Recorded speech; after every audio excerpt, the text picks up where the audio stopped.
so much. I love you so much. I love you so much. I love you so much. Hello, all you positive heads out there.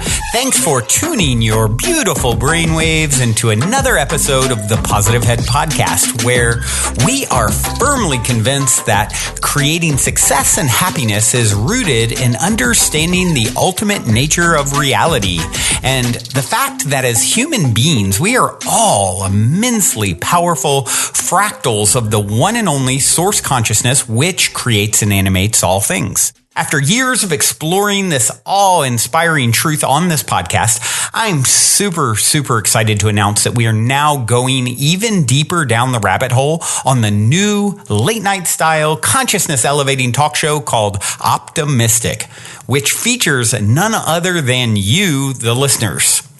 Optimistic is taped out of the epic spaceship-esque 8-bedroom property we call the Mystic Manor that myself and the rest of the Optimistic crew now navigate reality from in Venice Beach, California.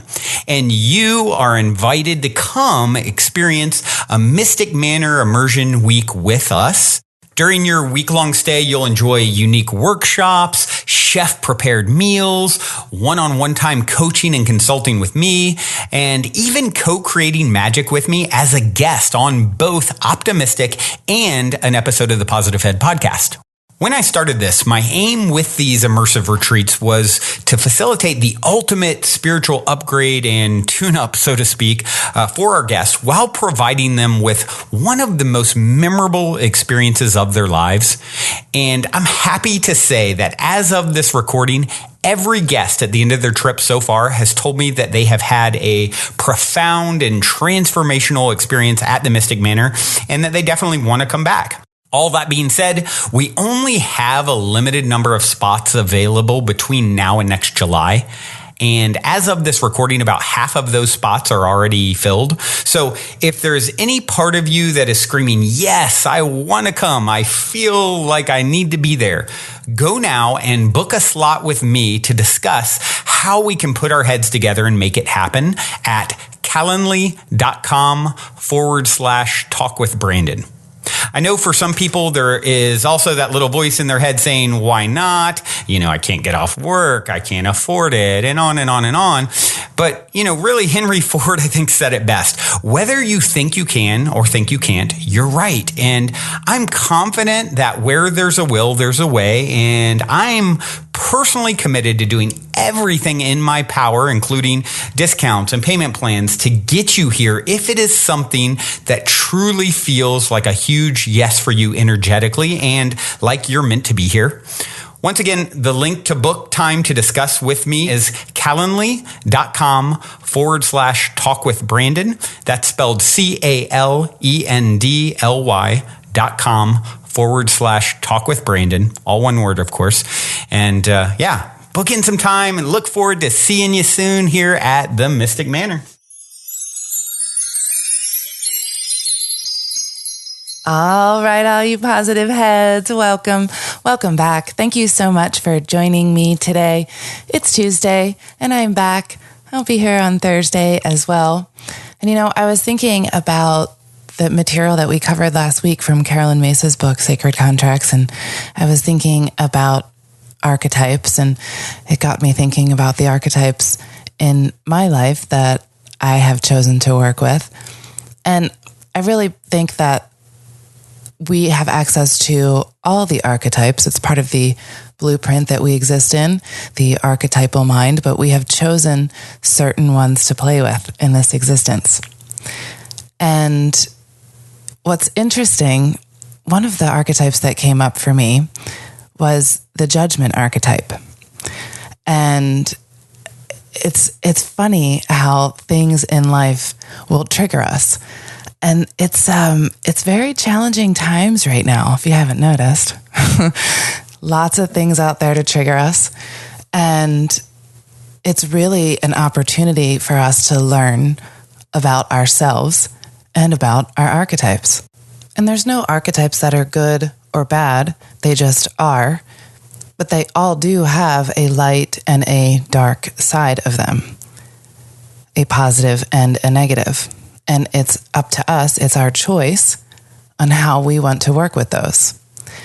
And what's great about triggers is that they force us to look at our shadows, all of the darker side of our archetypes that we might not even realize are there. And so I was thinking about this weekend, and thinking about my own shadow archetypes and thinking about my fears, because really that's what it ultimately comes down to. It all results in fear. Anything that's holding you back in life, anything that you've built a brick wall it's because of fear.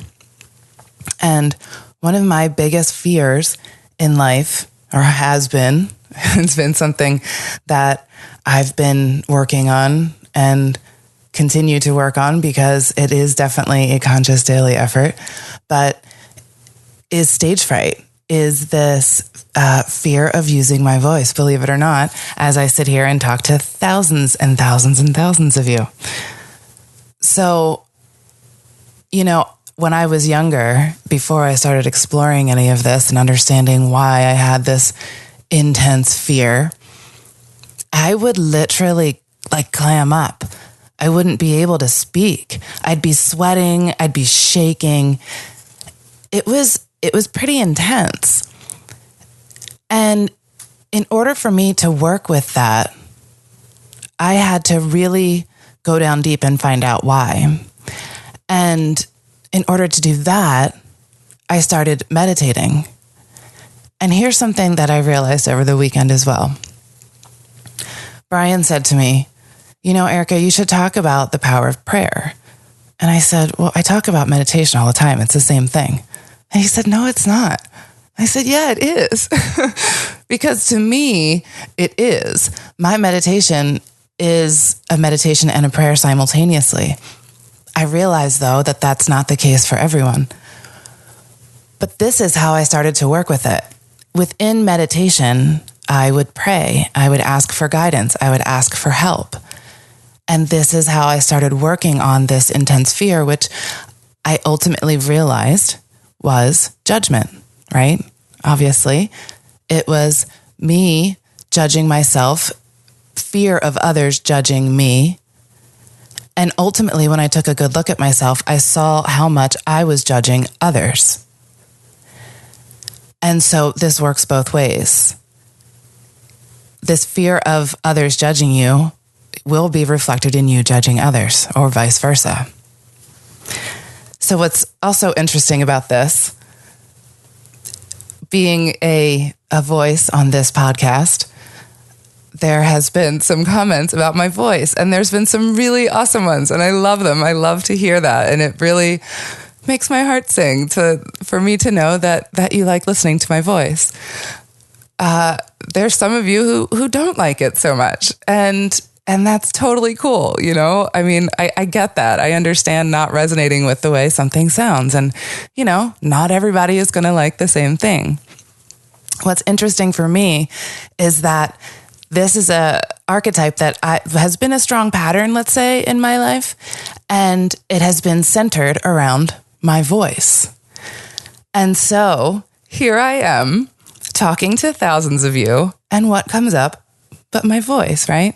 So here is this beautiful opportunity for me to own it and own the fact that I love me regardless of what anybody says, right? It's like gaining this really healthy sense of not caring what other people think, because I can't change my voice any more than I can change the nose on my face. Well, I mean, obviously I could have surgery to do that, right? I guess you could do that with your voice too. But why would I want to do that? This is my God-given gift, and I am very appreciative of being me, right? So that is a beautiful way for the universe to offer me an opportunity to strengthen that knowing and that awareness. And I'll tell you what, it's not always easy. It's totally a conscious daily effort. And I am certainly not in a place where I can easily just, get to that place I just told you I was in. It takes me a minute, because certainly when you hear things that hurt your feelings, you say, oh, ouch, right? But then, because I've worked on this for so many years, I'm able to fairly quickly get to a place of, it's okay. It doesn't matter. I don't care. I'm content with me. Yeah. This is why working with archetypes is so, so important. It's also why praying and maintaining our connection to our inner being and to source is so, so incredibly important. And Caroline Myss really is one of my favorite teachers in this arena. I'm obviously on a Caroline Myss kick right now. If you notice, I get on these kicks a little bit. But I absolutely love her, and I go back to her often. One of the main things I love about her is that she is just a straight shooter. Tell it like it is. No sugarcoating it. Here's the truth. And I understand that sometimes that's not always the easiest thing for people to hear. I personally think it is, I appreciate it. I like being told just the flat out truth. Let's make no bones about it and tell me like it is. So that's how she is. That's why I love her. And I'm going to play a clip of a talk she did just recently here, not too long ago. And she talked about this concept of prayer and also the concept of not being attached, this concept of not caring about what other people think. Speaking of archetypes, this also makes me think of another one, the archetype of the devil. That is the archetype of being chained to this material illusion where we are so concerned with the thoughts and the feelings and the opinions of others. And it's like it shackles us onto this big, heavy block with a big, scary creature on top of it, that fear. Right? That fear of what other people think. The cool thing about the image on that card is the chains that are around the humans, they can just be taken right off. And they get taken off with this ability to not care, the ability to detach from these things. So in this clip I'm going to play, Caroline Myss talks about the concept of being completely involved in your life, but detached from it.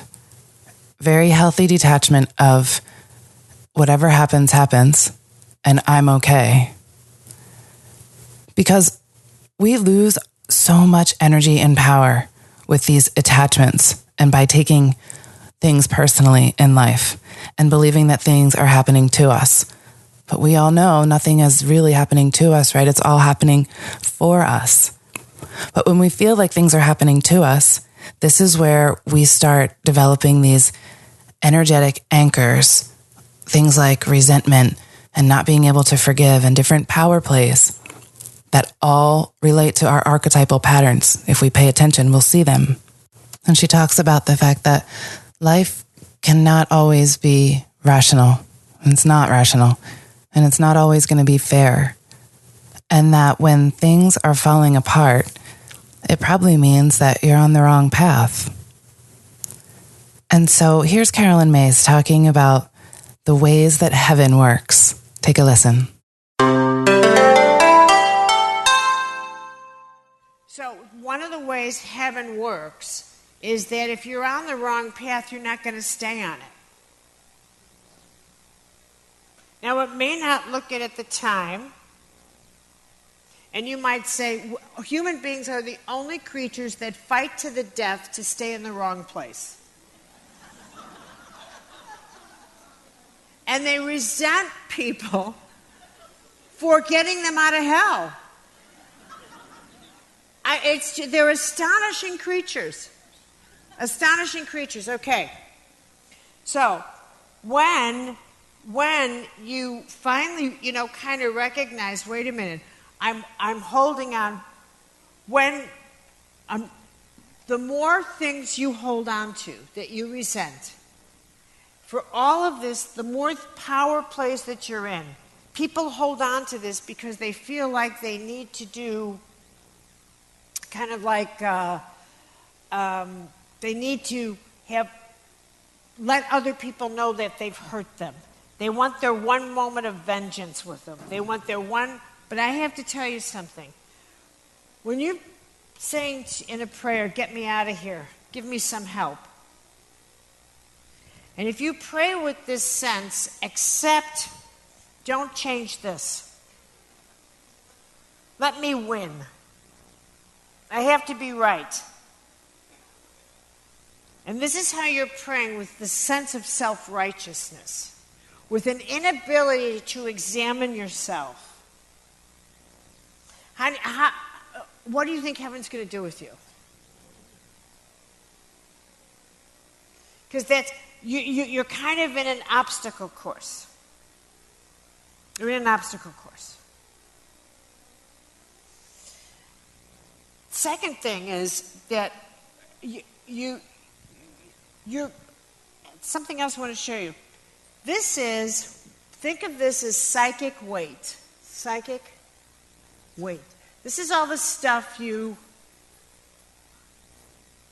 hang on to. If this was a course with me for a couple of days, one of the exercises that's really worth doing is, where do you spend your time in your own head? Where do you go? Where do you spend your time in your own head when you don't have a task or when someone's not talking to you? What do you say to yourself? Do you go wandering in the past? Do you go imagining what you'd like to say to someone? Do you tell somebody off? Do you fret about the future? Where do you go in your own head?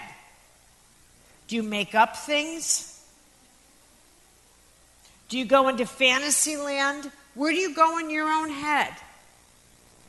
And how much of where you go is wasted time and energy? Where do you go? And this is, I will tell you, that so many people from experience go into their past and they ruminate. They go in where they're angry. They go into regrets. They go into their anxiety issues. This is all psychic weight. And I have to tell you, you lose your power here. They go over what they should have said to someone, what they could have said. What do they worry? They worry about what other people are saying about them, or what's going on behind the scenes. They have to know what everybody else is talking about, all this nonsense. And I have to tell you that you lose so much power worrying about all of this that comes from essentially the fear of being humiliated and powerless. And the more psychic weight you have, the longer you have to wait for anything, because you don't have any energy. And what a miracle is something that happens in timelessness. And if you have so many anchors, you have too much psychic weight. You have too much attachment to have something happen immediately. And the other thing you need is this. And here's a thing about prayer and miracles. You know, here's the difference between religion and mysticism. Religion is convention. Everybody does the same thing. Everyone believes the same thing. And it's really a bunch of rituals and history and believing stories that everyone shares.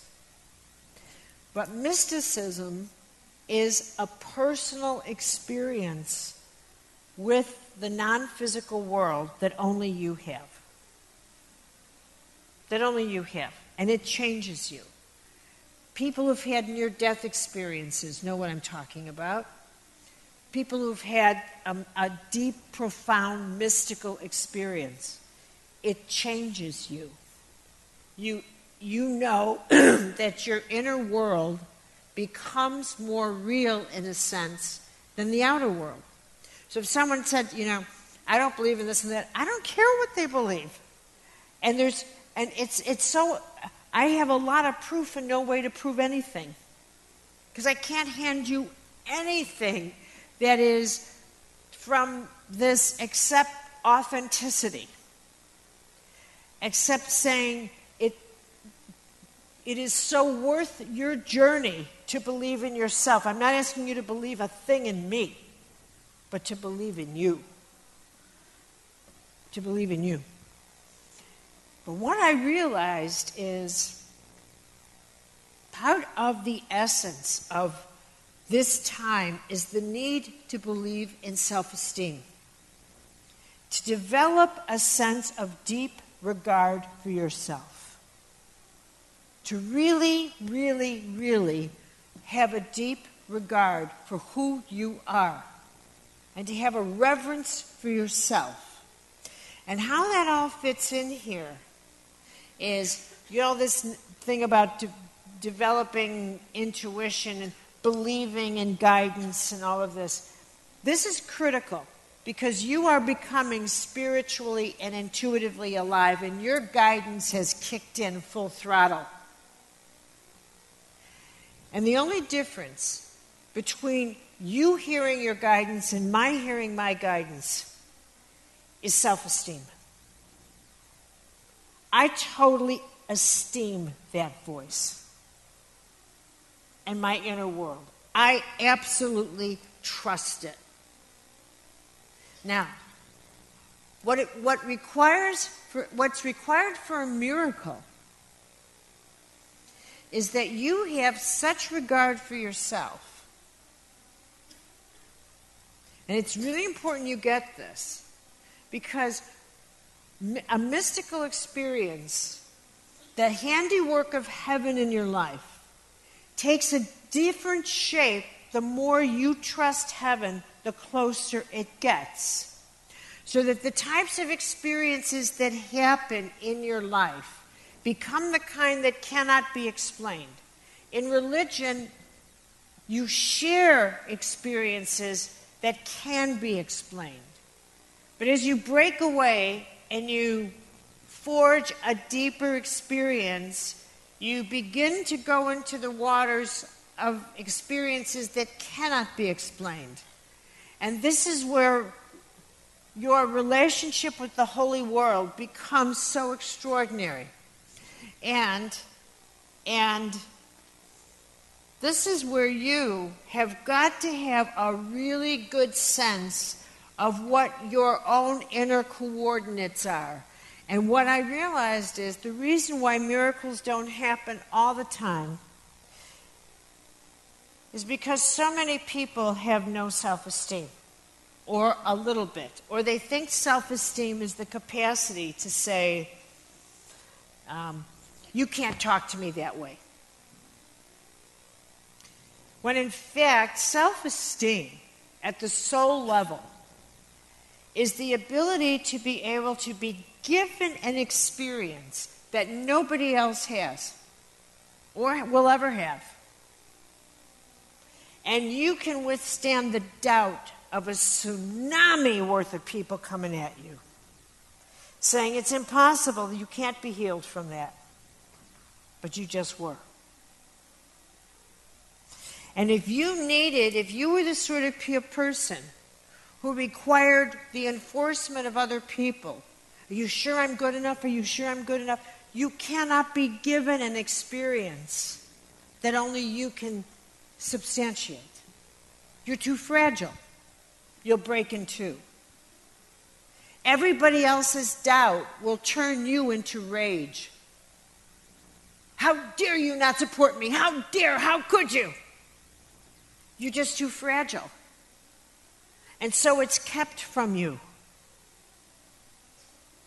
Because other people's doubt for you is personal.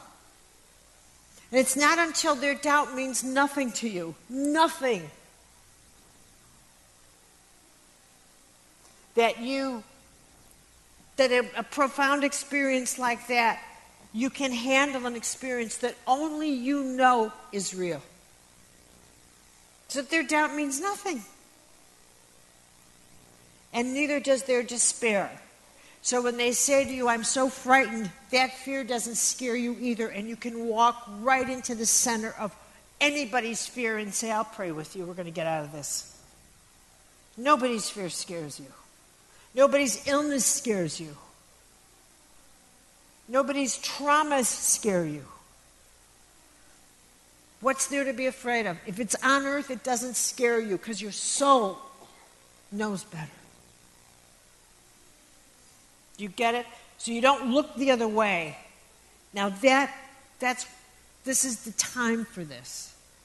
When you think, how do you pray like this? You pray like you're crazy. You pray like this. All right, I'm going to start with this, God. I don't know how to pray with you yet, but I'll listen. I'm coming for you. Come get me. Come get me. Start there. There's no need for petition prayer. That's irrelevant. Don't pray for stuff. It's not Santa Claus. You want stuff? Wait for Christmas. You pray like this. Take me down deep. Show me the reason you gave me life and keep me on that route. Take me down deep. Turn the light on. Turn the light on. Take me down deep. Show me the reason. Let me face what I do not want to see. That's how you pray.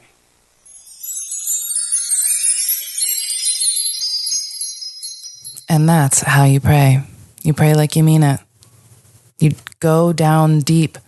Find the reason, your contract, your mission, why you are here. Allow yourself, ask for help to see the things that you don't want to see, to take a good look at that shadow.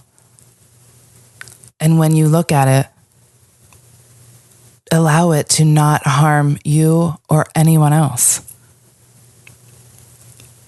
When we examine our dark side and learn to love it as just a part of ourselves, an opportunity for helping us be the grandest and greatest version of us, and we love it. We can have so much gratitude for it. And the universe or heaven or God wants us to learn this so badly that when we are not on the right path of our own inner being, we are thrown off of it. And it hurts. And that's how we learn. And that's okay. Because we have this beautiful gift of this inner power within us and the help of Source, of our angels. Everything is there at our disposal. Never alone. We always have this access to God. So think about all that psychic weight that you might be carrying. Those things that you're holding on to from the past, or anxieties, worries of the future. Think about all the wasted time and energy when we ruminate in our mind about all that stuff, how much that makes us lose our power. Just worrying about what other people think, that fear of being humiliated, of being powerless, that's creating a psychic weight. It's holding you back. And the longer you have that, the longer you have to wait in time, WAIT, as opposed to the weight of the psychic weight, WEIGHT. So keep your energy, pull it back in. Don't hold on to these anchors anymore. You can cut them off with a very healthy dose of not giving a fuck, a detachment, a healthy, I'm involved but detached. I don't care what other people think, right? It's a beautiful place. Keep reminding yourself, it doesn't matter what anybody else thinks, but you. And the more you don't care what they think, the more you'll love you. So I love at the end there when she talked about mysticism, that personal experience that we have with the non-physical world that only we have and nobody else has that same experience. And you can't prove that experience. And it doesn't matter. Because it doesn't matter what other people think. Because you know, and you are able to develop that trust. When you're developing that trust, this is when we're seeing those signs and synchronicities. The universe is helping us to develop that trust. I love how she called it the handiwork of heaven, and how it takes shape. The more we trust it, the closer that it gets. And how it's important that in order to do this, that we have a really good sense of what our inner coordinates are. And again, that comes back to archetypes, understanding who we are inside, how our shadows and our light sides are at play, and where we're making our choices. I loved how she explained self-esteem there. That ability of your soul to have an experience that only you have and withstand a tsunami of doubt from all the people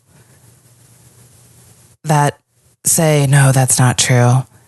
But if you don't need their approval and you don't need them to enforce this idea in you, then that's when you have this experience, those really big, grandiose ones. And if you didn't have that trust in yourself, then you wouldn't be able to have that experience, because it just might break you in two. And that's not what the universe wants. The universe wants you to figure out your mission and live true to your inner being. And so it's never going to give you anything that you can't handle. And it is going to give you some tough times so that you can learn these valuable lessons. And the more we trust ourselves, the more we trust in the universe, the less we care what other people think about it, because we know our own truths. And that is what we believe, and that is what is true to us. And so in times that are difficult, when we get triggered, remember to ask for help. Ask for help in figuring out these dark, shadowy aspects of yourself that you want to learn how to love and have gratitude for, and to be able to just stand up tall and strong and know that you got this. So remember, everybody, pray like you're crazy. I'm out of here for today. I'm going to leave you with a song. This is Wookiefoot, Don't Hold Your Breath. Till next time, everyone. Love you all. And if you're feeling the call to come for a week retreat-style Mystic Manor immersion, remember to go now and book your time to speak with me directly about stepping into the optimistic vortex at calendly.com/talkwithbrandon while there are still spots left. Otherwise, I look forward to co-creating magic with you at the Mystic Manor.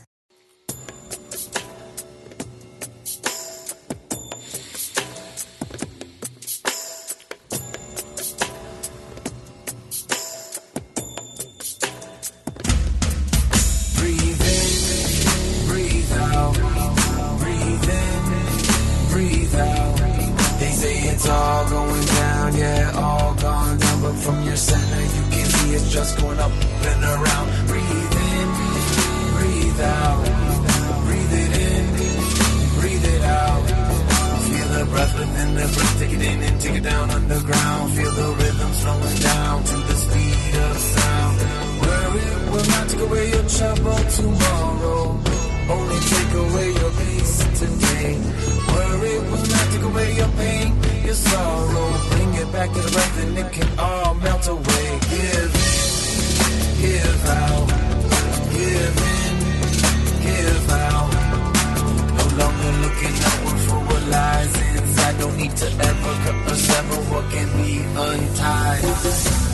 How in the world does it change? How in the world does it change? The answer always seems to be the same. The answer always seems to be the same. Don't hold your breath.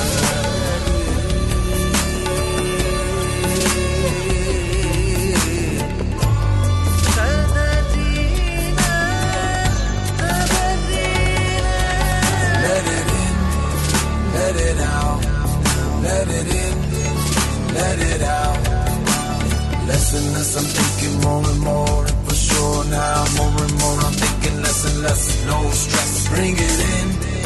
bring it out, bring it in, bring it out.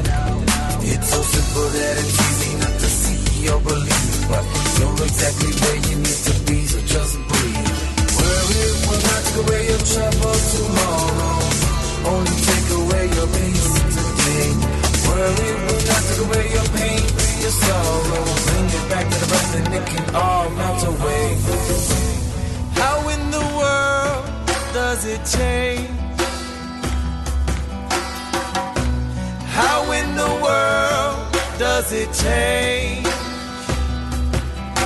The answer always seems to be the same.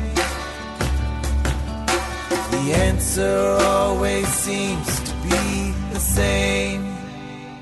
Don't hold your breath.